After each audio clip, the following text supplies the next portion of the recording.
Iton Eastern Samar inakatalaan nga mag-host iton 2026 Eastern Visayas Rice Derby. Iniin usa nga regional agricultural event nga nagdudusok hiton innovation, kolaborasyon, ngan marisyo nga kompetisyon habot nga hiton mga parauma, mga seed companies nga di ba pa nga mga players sa agrikultura.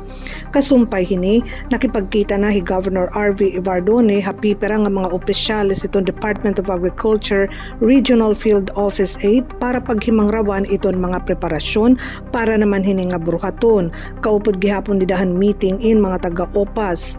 Iton probinsya iton Eastern Samar in komitido nga mapadukwag iton agrikultura hapangunguna iton Office of the Provincial Agricultural Services.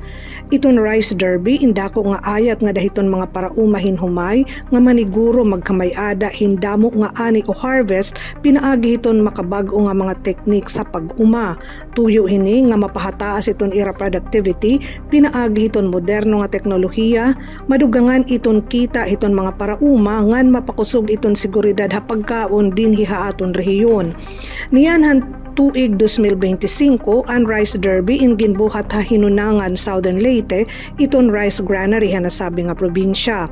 Naglalawom ni Governor Ivardone nga pinaagi hiton panagbalay hini nga derby iton Eastern Samar in magiging susbaranan para hin progresibo nga pag-umahin humay mentras natatagan hin kusog nga dugang nga kahibaruan iton mga lokal nga parauma para mas maging maupay iton ira kabubwason dida hiton pag-uma hiton humay.